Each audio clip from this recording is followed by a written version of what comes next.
आज हम लोग बात करने वाले हैं आयरन फिस्ट सीरीज़ के सीज़न 1 के एपिसोड नंबर 4 के बारे में।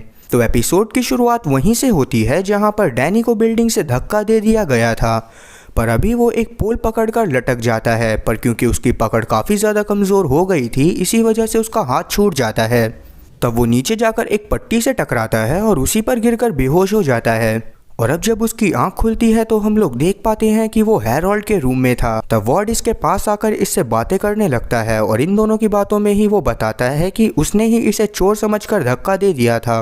अब इतने में ही हैरोल्ड इनके सामने आता है, जिसे देखकर डैनी काफ़ी ज़्यादा घबरा गया था क्योंकि इसे लग रहा था कि शायद हैरोल्ड मर गया है। और क्योंकि डैनी शुरू से ही हैरोल्ड को अपने डैड के भाई की तरह मानता था, तो वो उसे देखकर इमोशनल होकर हैरोल्ड के गले लग जाता है। जिसके बाद डैनी के पूछने पर हैरोल्ड बताता है कि उसने 3 साल तक कैंसर से जंग लड़ी। उसके बाद उसे कुछ लोग मिले जिन्होंने बोला कि हम तुम्हें बचा सकते हैं, पर उसके लिए पहले तुम्हें मरना होगा। पहले तो मुझे उन लोगों की बात पर भरोसा नहीं हुआ, पर मैं बाद में उन चीज़ों के लिए मान गया जो वो मेरे मरने के बाद मेरे साथ करने वाले थे। जिसके कुछ दिनों बाद मेरी मौत हो गई, पर उसके तीसरे दिन मैं वापस से सांस लेने लगा क्योंकि उन लोगों ने मेरे साथ कुछ रिचुअल्स परफॉर्म करे थे और ये उन्हीं लोगों ने करा जिनको तुम द हैंड के नाम से जानते हो। हैंड का नाम सुनकर डैनी पूछता है कि वो लोग न्यूयॉर्क में क्या कर रहे हैं। इस पर हैरोल्ड बताता है कि यहाँ पर उनके बहुत सारे इल्यूमिनाटीज हैं जो कि ये सब काम करते हैं। जिसके बाद वो बोलता है कि हैंड सच में एक ईविल है, जिसकी वजह से मैं अपनी बेटी से नहीं मिल सकता क्योंकि मेरी रिक्वेस्ट की वजह से वो बस वार्ड को कुछ नहीं बोलते, पर अगर किसी को भी मेरे राज के बारे में पता चलता है तो वो उसे मार देते हैं।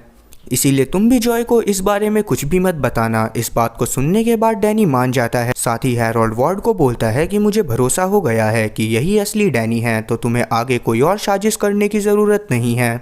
और ये बात याद रखना कि ऑफिस में डैनी को वेंडल का ही रूम मिलना चाहिए। इसके बाद डैनी हैरोल्ड को गले लगाता हुआ वहां से चला जाता है। तब लिफ्ट में वार्ड डैनी को हैरोल्ड से सावधान करते हुए बोलता है कि हैरोल्ड से बचकर रहना, क्योंकि हैरोल्ड सिर्फ अपने बारे में सोचता है। लेकिन अभी ये बात डैनी की ज़्यादा समझ में नहीं आती और अगले सीन में हम जॉय और वार्ड को आपस में बातें करते हुए देख पाते हैं कि तभी यहाँ पर डैनी तैयार होकर आता है और वार्ड उसे सभी रिपोर्टर्स के सामने ले जाता है ताकि वो सभी लोगों को ये बता सके कि डैनी रैंड वापस आ गया है, जो कि इस कंपनी का 51% का शेयर होल्डर है। जिसके बाद डैनी एक स्पीच देता है जिसमें वो बोलता है कि बहुत सालों पहले एक प्लेन क्रैश में मैंने अपने मॉम डैड को खो दिया और बस मैं ही अकेला जिंदा बच पाया, जहां पर कुछ मॉन्क्स ने मेरी जान बचाई और वो लोग मुझे एक मोनेस्ट्री में ले गए, जहां जब से अब तक मैंने जाना कि ज़िंदगी कितनी ज़्यादा प्रीसियस होती है। और साथ ही वहां मुझे बहुत ज़्यादा ही हार्डवर्क और फोकस करना भी सिखाया गया।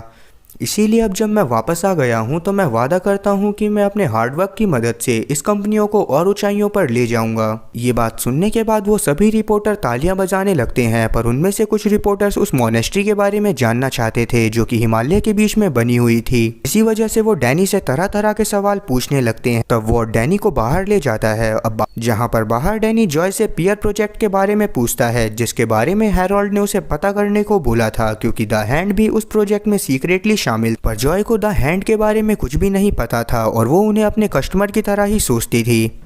इसीलिए वो नॉर्मली डैनी को मेगन से बात करने को बोलती है, जहां पर मेगन उसे बताती है कि जॉय अभी 3 दिन तक बहुत ज़्यादा बिजी है और आज डैनी की अपॉइंटमेंट जेमनी के साथ है। तभी यहाँ पर जेमनी आकर डैनी के साथ अंदर जाती है जो वेंडल का रूम था। तब डैनी वहाँ की चीज़ों को देखने लगता है और अचानक से वो टेबल के नीचे बैठकर वो स्टिकर्स देखता है जो कि बचपन में वो वेंडल से छुपकर लगाया करता था, और वो सारे स्टिकर आज भी वहाँ पर लगे हुए थे। ये देखकर डैनी को काफ़ी ज़्यादा खुशी होती है। तभी वहाँ पर जेमनी उसे कुछ पेपर देकर उन पर साइन करने को बोलती है ताकि कोई और आगे शेयर्स अपने नाम ना कर ले। जिसके बाद वो बताती है कि अब तुम 51% के शेयर होल्डर हो, इसी वजह से तुम्हारी बात हमेशा ऊँची रहेगी। जिस पर डैनी इससे पूछता है कि साइन करने के बाद उसे यहाँ पर क्या करना होगा। ये सुनकर जेमनी बोलती है कि जो तुम्हारा मन करे। इतना बोलकर वो यहाँ से चली जाती है और अगले सीन में हम वार्ड को बाकी बोर्ड मेंबर के साथ मीटिंग करते हुए देखते हैं, जहाँ पर अब डैनी आता है जो कि अपनी चेयर खिसकाकर जॉय के साथ ले जाकर बैठ जाता है और उससे पूछता है कि यहाँ क्या हो रहा है। जिस पर जॉय बताती है कि यहाँ हमारी नई मेडिसिन की प्राइस के ऊपर डिस्कशन चल रहा है जो कि एक पैंडेमिक को सही करने के लिए बनाई गई है। पैंडेमिक इतना ज़्यादा खतरनाक है कि उसने लगभग 50,000 लोगों की साल भर में मौतें तक कर दी हैं। तब एक मेंबर बोलता है कि मेडिसिन $5 में बनती है तो हमें इसे $50 में बेचना चाहिए। इस पर डैनी बोलता है कि हम इससे काफ़ी ज़्यादा लोगों की जान बचा सकते हैं, तो इसी वजह से इसका प्राइस नॉर्मल ही रखा जाएगा। इस बात पर सब डैनी को बोलते हैं कि ये बिजनेस है और यहाँ ऐसे ही प्रॉफिट मिलता है, पर डैनी इस बात को नहीं मानता और बोलता है कि मैं 51% का शेयर होल्डर हूँ, तो मुझे बात बोलने का पूरा अधिकार है। ये सुनकर सभी लोग काफ़ी ज़्यादा शांत हो जाते हैं और उन्हें ना चाहते हुए भी डैनी की बात को मानना पड़ता है। अब वहाँ से हम कॉलिन को देखते हैं जो कि प्रैक्टिस कर रही थी। तभी वो बैठकर अपनी लास्ट फाइट वाली वीडियो देखने लगती है और ये सीन कट होकर वार्ड पर आता है, जिसे हैरोल्ड कॉल करके एक रिपोर्टर को डैनी के बारे में शुरू से सब बताने को बोलता है। और वहीं हम लोग देख पाते हैं कि जॉय डैनी के साथ घूम रही है, जो बातें करते हुए जा रहे थे। तब डैनी जॉय को बोलता है कि अगर तुम्हारे डैड तुम्हें इस तरह से देखते तो सच में वो बहुत ज़्यादा खुश हो जाते, साथ ही बहुत ज़्यादा प्राउड फील करते हैं, क्योंकि उनकी बेटी अब एक बहुत ज़्यादा ही इंडिपेंडेंट वुमेन बन गई है। ये बात सुनने के बाद जॉय काफ़ी ज़्यादा खुश हो जाती है। और अब ये सीन वापस से कट होकर कॉलिन पर आता है, जो उसी जगह पर आई हुई थी जहाँ पर इलीगल फाइट्स होती थी, जहाँ पर ये मैनेजर से बोलती है कि तुम्हें मुझे डबल पैसे देने होंगे, बदले में मैं यहाँ पर एक साथ 2 जनों से लड़ूंगी। इस पर वो मैनेजर भी मान जाता है, क्योंकि उसे ये लग रहा था कि शायद कॉलिन उन दोनों से हार जाएगी और यहाँ पर अपने सारे पैसे गंवा देगी। अब कॉलिन का 2 जनों के साथ फाइट चालू होता है, जिसमें वो बहुत आराम से उन्हें मारने लगती है, पर बीच में दोनों जने मिलकर उसे बहुत बुरी तरह से मारते हैं। तभी दूसरा बंदा पहले बंदे को बेहोश कर देता है ताकि अकेले कॉलिन को हरा सके, पर कॉलिन छूटते ही उसको मारने लगती है और उसका हाथ तोड़ देती है। उसके बाद वो उसे और बुरी तरह से मारने लगती है। दूसरी तरफ डैनी और जॉय की बातें अभी भी चालू थी, जहां डैनी जॉय को मोनेस्ट्री लाइफ के बारे में बता रहा था, जहां उसे बहुत मुश्किल का सामना करना पड़ता था। तभी उनकी डोरबेल बजती है, जिसे जॉय खोलने जाती है। तभी अचानक से डैनी को जॉय की चीख सुनाई पड़ती है। इसी वजह से वो भागता हुआ बाहर जाता है तो देखता है कि बाहर बहुत सारे लोग हैं जो जॉय को किडनैप कर ले जाने की कोशिश कर रहे हैं। और अब डैनी को देखते ही वो सभी लोग अपनी कुल्हाड़ियाँ निकाल लेते हैं, पर डैनी तो था ही खतरनाक मार्शल आर्टिस्ट। इसी वजह से वो बड़े आराम से उन्हें मारने लगता है और कुछ ही देर में उन सबको मार देता है और उन लोगों के पास पहुंचता है जो जॉय को पकड़कर ले जा रहे थे। तब डैनी अपनी आयरन फिस्ट को समन कर उन सभी लोगों से भी लड़ने लगता है और कुछ ही मिनट में उनका भी बैंड बजा देता है, जिसके बाद वो सभी लोगों को वहां से भगा देता है और जॉय की जान बच जाती है। ये कॉलिन से बोलता है कि तुम्हें जॉय की हिफाजत करनी होगी। इस बात को जानने के बाद कॉलिन भी मान जाती है और अब जब ये कॉलिन को सारी बात बताता है कि इनके साथ क्या हुआ था, तब कॉलिन इन्हें बताती है कि शायद वो हेडसेट के बंदे होंगे। ये बात सुनने के बाद डैनी तुरंत वहाँ के लिए निकल जाता है और वहाँ जाकर डायरेक्ट यांगशी गोंगशी से बात करने लगता है, जो कि वहाँ का बॉस था। तब गोंगशी के लोग उसे बताते हैं कि ये वही आदमी है जिसने हमें अभी बहुत बुरी तरह से मारा है। तब डैनी उससे पूछता है कि तुम जॉय को क्यों पकड़ना चाहते हो, जिस पर गोंगशी बोलता है कि क्योंकि उन्होंने हमारे पीयर प्रोजेक्ट छीनकर किसी और को दे दिया। तब डैनी उसे बोलता है कि तुम्हें उस प्रोजेक्ट से दूर रहना चाहिए, क्योंकि द हैंड ने हमें फोर्स करके वो प्रोजेक्ट लिया है। अब ये बात सुनने के बाद गोंगशी बहुत ज़्यादा डर जाता है और जॉय को सॉरी बोलने को बोलता है। वहीं हैरोल्ड के रूम में वही औरत आकर हैरोल्ड को एक मास्क देती है और उसे पहनने को बोलती है।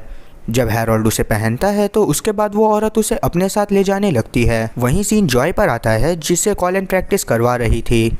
तभी यहाँ पर डैनी आता है, जो कि इसे बताता है कि हेडसेट के लोग अब तुम्हें बिल्कुल भी परेशान नहीं करेंगे। तभी डैनी कॉलिन की उंगली नोटिस करता है, जो कि फाइट में टूट गई थी। ये देखकर डैनी उसका हाथ मांगकर उसकी उंगली एकदम से सही कर देता है और बोलता है कि तुम्हें इलीगल फाइट करने की ज़रूरत नहीं है, मैं तुम्हें 6th मंथ का रेंट इकट्ठे दे सकता हूँ, तुमने मेरी बहुत ज़्यादा मदद करी थी। जिस पर कॉलिन मना कर देती है।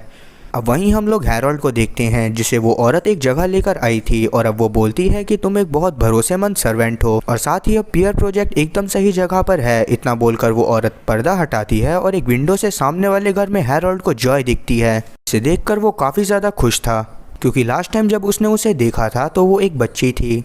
तभी हैरोल्ड उसके चेहरे पर एक चोट का निशान नोटिस करता है और वो औरत हैरोल्ड को हेडसेट के हमले के बारे में सब बताती है, साथ ही ये भी कि एक आदमी ने उसकी जान बचाई। ये बात सुनने के बाद हैरोल्ड उस औरत से एक और मदद मांगता है और अगले सीन में हम लोग देख पाते हैं कि गोंगशी के होटल में बहुत सारे निंजा जा रहे हैं, जिन्हें देखकर गोंगशी घबरा जाता है। तब उनमें से ही एक आदमी सामने आकर पूछता है कि जॉय को किसने हाथ लगाया था। ये बात सुनने के बाद वो आदमी सबसे पहले सामने आ जाता है, जिसने कि जॉय को छुआ था, और उसके सामने आते ही निंजा तलवार से गोंगशी के आदमी को मार देता है और वहां से चला जाता है। अब जब वो बाहर जाकर गाड़ी में बैठता है तो हम लोग देख पाते हैं कि वो आदमी कोई और नहीं बल्कि हैरोल्ड था। अब अगले दिन हम लोग डैनी को देख पाते हैं, जो कि अपने घर में प्रैक्टिस कर रहा था कि तभी उसका डोर नॉक होता है। पर जब वो बाहर जाता है तो वहाँ पर कोई भी नहीं था, पर उसकी नज़र तभी नीचे पड़ती है जहाँ पर एक बॉक्स रखा हुआ था जिसके अंदर की एक पाउच था जिस पर एक बिना विंग्स का ड्रैगन बना हुआ था। उसे देखकर डैनी काफ़ी ज़्यादा शॉक होता है। फिर अब जब वो पलटता है तो हम वैसे ही सेम ड्रैगन को, पर जिसके विंग्स थे, उसको डैनी के चेस्ट पर देख पाते हैं। और अब इस ड्रैगन का मतलब क्या है और डैनी को कैसे ये टैटू मिला, इस बारे में जानने के लिए आपको अगले एपिसोड तक का वेट करना होगा, क्योंकि ये एपिसोड यहीं पर ख़त्म होता है।